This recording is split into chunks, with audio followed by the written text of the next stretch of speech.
Welcome into the latest edition of ESPN FC. I'm Dan Thomas, joined in the studio today by Craig Burley and Ali Moreno. We'll kick things off in Italy, which of course saw the second semi-final of this year's Champions League. Milan taking on Inter. And in the end, it's Inter who are very much the happier of the two camps with a 2-0 advantage going into the second leg next Tuesday. This is their third straight win now over Milan. They've done it in 3 different competitions, the Super Cup, Serie A, and now the Champions League. For more on this, what a lineup. Frank Leboeuf, Gab Marcotti, Kieran Gibbs with us as well. We'll start with you though, Craig. We thought this was going to be a tight, kind of nervy affair. It was anything but, well, a Champions League semi-final, you would expect to be tight. And I'm sure there's been occasions, the odd occasion there hasn't been. But this wasn't close as a contest. Not close. It got a little closer in the second half. The fact that Milan are still only 2 goals behind is a minor miracle. They were embarrassingly bad in that first 45. Kieran Tomori had terrible games, but you can't pinpoint it all on the 2 centre-backs. The midfield was non-existent from a defensive aspect or from a challenging aspect. You know, fighting for second balls, good shape. And they allowed Inter to completely swarm all over them. And, you know, Inter played some great stuff, created chances. Every time they went forward, they looked as if they were going to get a strike on goal or a shot on target. Their only disappointment will be this game really should have been absolutely dead and buried. Now, you look at it and say, well, it probably is. But, you know, Milan can't play as poorly, surely, in the second leg. And that's the only downside from Inter's perspective, because they created a lot of chances. When you're not a dominant team, and I think we can all agree that Milan is not a dominant team, and neither is Inter for that matter, but certainly Milan, you have to pay attention to details, to certain things that are going to keep the game close for you at the beginning of the match. So I don't quite understand, and this is one of the few things that you can script in our game, set pieces. And defending set pieces. How anybody who's putting a matchup together for Milan says, you know who's going to pick up Dzeko, one of the tallest guys? Calabria, one of the shortest guys. It doesn't make sense. Physically, it doesn't make sense. And so what you get is essentially Dzeko doing what he has done over the course of his career, shoving the defender out of the way and finishing the chance. That's lack of attention to detail. The second goal, you have Mkhitaryan starting his run behind Tonali. Behind Tonali. For at least 5 yards behind him. And he makes an effort to get beyond Tonali and get to the top of the 18-yard box all by himself, while Tonali's still giving it a slow jog. So to the point that Craig is making, it's not just the center back, it's not just the defending of the back four, but the lack of defending out of the midfield. You're not tracking a runner who's going towards the top of the 18-yard box, the back line is nowhere to be found. Mkhitaryan must have thought, well, I'm just making a run here to try to get myself in a dangerous position. And as he takes that first touch forward, there is no opposition. He's taking a first touch forward, top of the 18-yard box, inside the 18-yard box, face-to-face with Mike Maignan, and there's nobody to challenge. It shouldn't happen.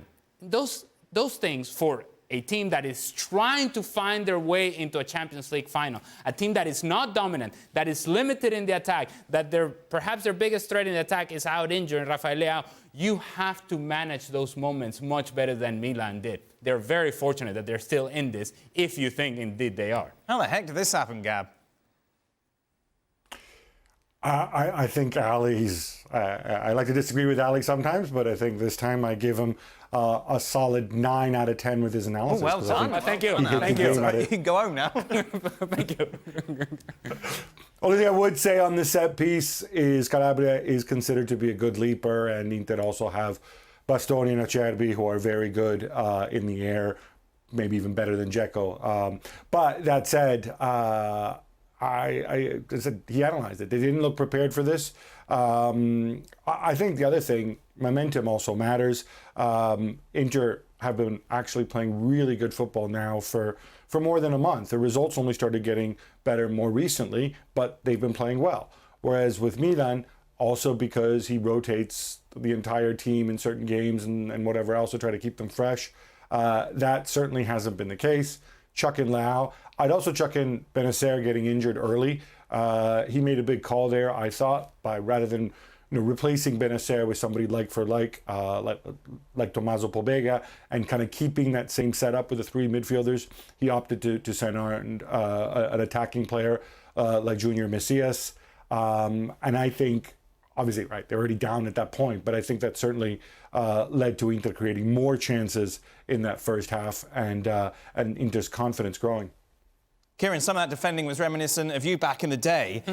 You've played in some of these big Champions League ties. How mentally can you go into this game not prepared, knowing what's at stake? It's a Champions League semi-final. Cheers for that, Dan, by the way. Listen, I think, with those types of games, if you don't show up mentally in the first 20 minutes, you're dead and buried. They're going to have to do so much now to get back into the game. But I think Ali's right. It wasn't one of them games where it was, one freak mistake or two freak mistakes that led to it being 2-0. It was an accumulation of just so many things that was bizarre. I was watching the game, and you can't let a guy run through the middle of the pitch in the first 10 minutes and have an open shot at goal in a semi-final of a Champions League. So I think there was just a lot of things that they're going to have to look at AC Milan if they're going to want to get something out of the second leg. But I don't want to take anything away from Inter, by the way, because they actually looked really good. I don't think that if either of these teams, whichever team gets to the final, I think they're going to be up against it. But I was still impressed with Inter either way. Yeah, Frank, Inter, as bad as Milan were, Inter could only really beat the team that's in front of them. They did it very well. Yeah, they did. But the big question is, was Inter very good or was Milan very, very bad? I don't have the answer right now, but I have to say that how Inter worked together was very impressive. They know exactly what to do. They were pretty much vertical. They know how to work from the two sides. It's how they're very good in attack, and they're very fast. They were complete, and they were dominant because they knew exactly what to do. I found Lautaro Martinez at the best of his football, and I have to say that this season it's not what I saw during the World Cup and straight after the World Cup, but tonight it was really a masterpiece, I have to say. The thing is, we have to remind everybody that Milan was playing at home today, where we saw yesterday a game with Real Madrid playing at home, but being dominated by Manchester, but exactly knowing what they had to do and the way they were defending. For me, AC Milan didn't know what to do. They were very poor in the middle of the park, and we all know that you win battles and you win most games because you're strong in the middle of the park. They didn't exist at all. And credit to Inter, credit to their coach, because they knew exactly what to do to be dominant and to easily win that game. That back four looked as if it had just met for the first time before the game. I mean, they were all over the place. They didn't get much help at all, as I mentioned, from the middle of the park. And Salamakers, who doesn't always play, probably played because Leao wasn't available. It looked like a fly in a bottle. I mean, everything he's doing is 100 miles an hour. And we can talk about Rafael Leao being out. And yeah, he would have been an out ball for them over the top. Yeah, he may have been able to take it for a run and relieve some pressure. But he wouldn't have been able to plug the gap in the midfield.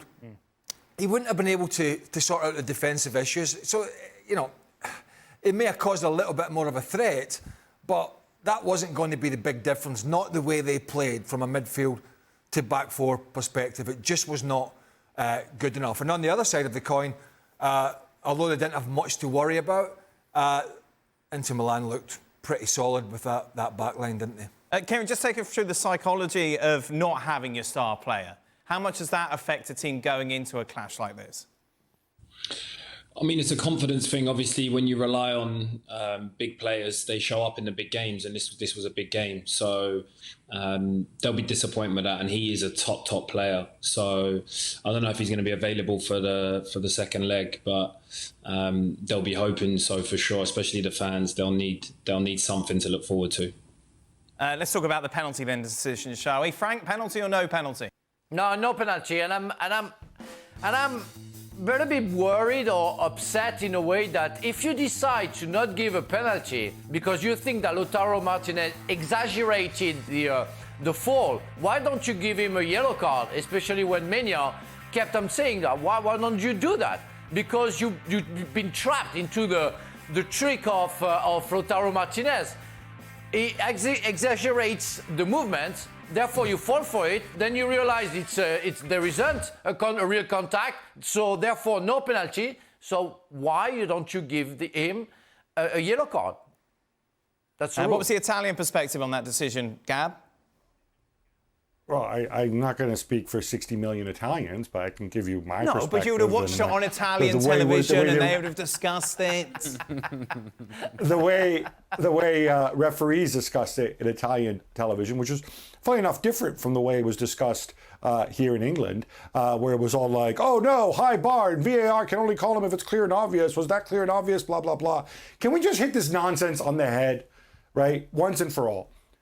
VAR can intervene when it's not a clear and obvious position. VAR dialogues with the referee. If the referee feels he didn't get a clear view of it, or, as I suspect happened in this case, I think the referee thought that the legs got tangled, and he thinks that that is what led to the foul.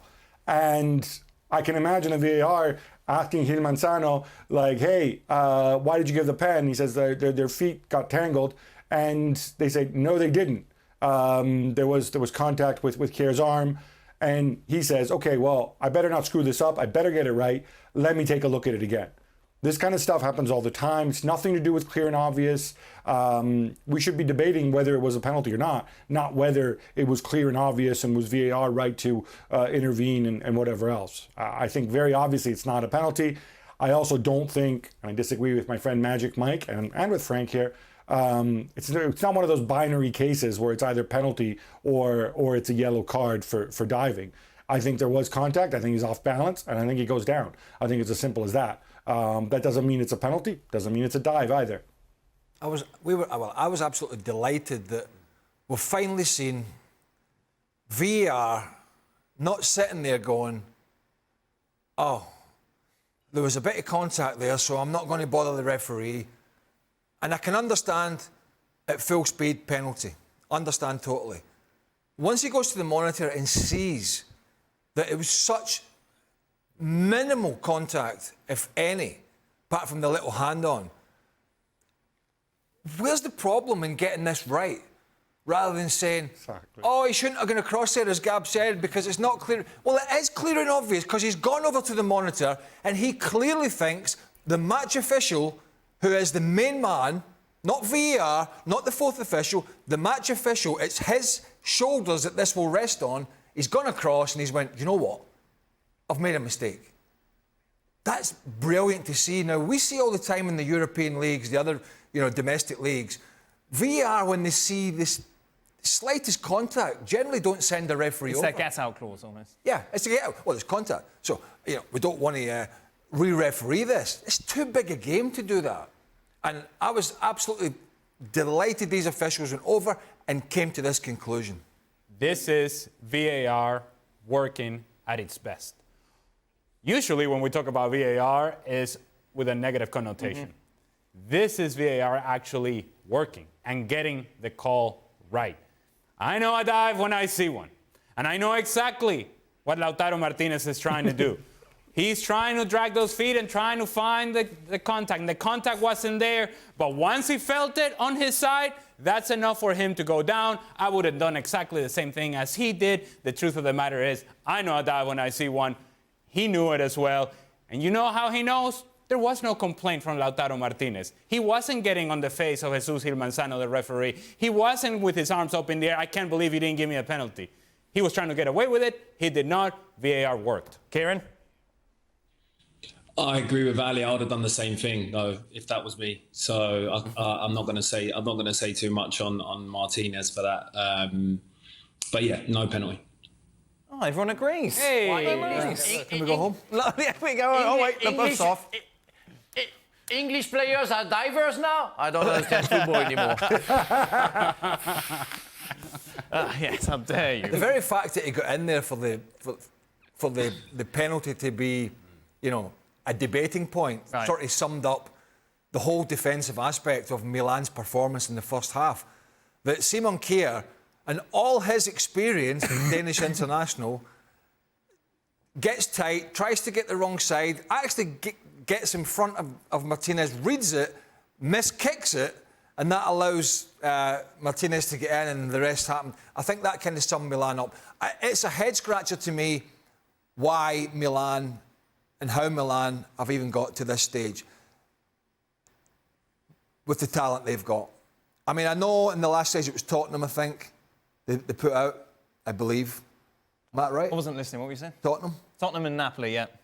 Yeah. Or Napoli, who've slightly lost their mojo, and that again, you've got to sit and think, how have Napoli lost to this lot? How have Napoli, who didn't have, I think, Victor Osimhen for the first leg, how did they lose to them?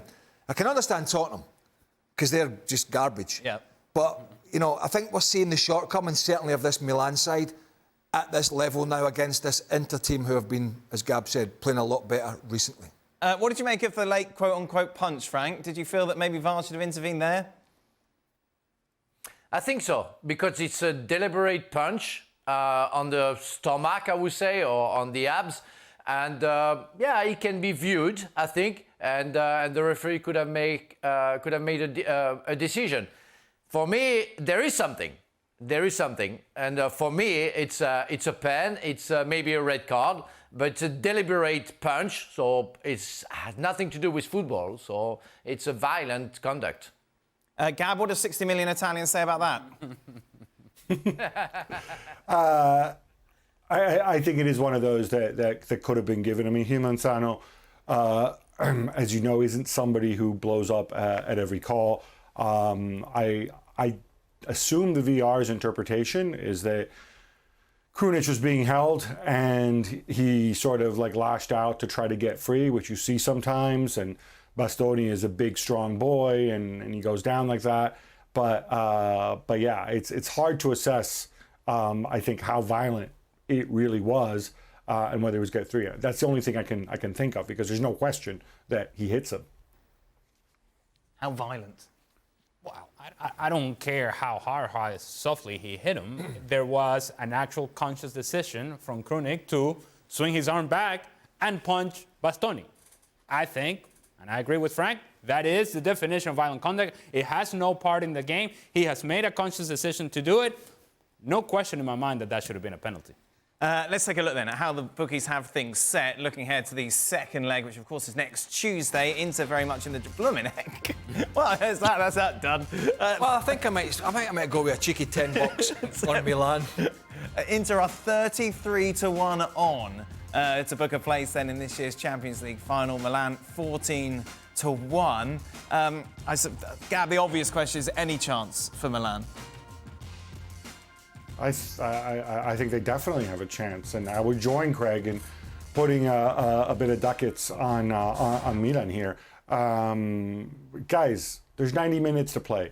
Is it conceivable that Milan, especially with Leao back into the side, beat Inter 2-0? Yeah, it's conceivable. How many times have we seen Inter crumble over the years? Many, many times. You know, can they sneak an early goal and then Magic Mike makes a bunch of saves and then they get a goal later and then it's 2-0 and it goes to extra time and all hell breaks loose and Milan win? Of course, it's conceivable. So I'm really, really shocked that, yeah, obviously you're overwhelming favorites because you're 2-0 up. But, you know, this is like basically a team being 2-0 down at halftime, except halftime, the second half lasts 90 minutes, if that makes any sense. Of course they can get back into it. I don't think there's any question now. But Inter obviously remain favourites. Big favourites. Well, unless they've got... And look, if they can go up 2 or 3 gears and Inter have a bad night, then, yeah, it's an outside chance, but it's possible. But I just can't see that a turnaround in performance that's going to make that kind of difference. Right. You know, we're talking about a game that really should have been won by 4 or 5 goals. It wasn't, but it should have been. So are Milan going to be defensively solid? Are they going to be solid in the middle of the park? Are they going to stop Inter making chances? Bearing in mind, Inter will have the large portion of the crowd being the home side with their fans behind them. I mean, they're going to have to buckle big time, I think, to lose to this Milan side. Not the way I saw them defend their shape tonight. I just don't see it. Well, thank you very much for watching ESPN on YouTube. For more sports highlights and analysis, be sure to download the ESPN app. And for live streaming, premium content, and let's not forget as well, ESPN FC 7 days a week. Subscribe to ESPN Plus.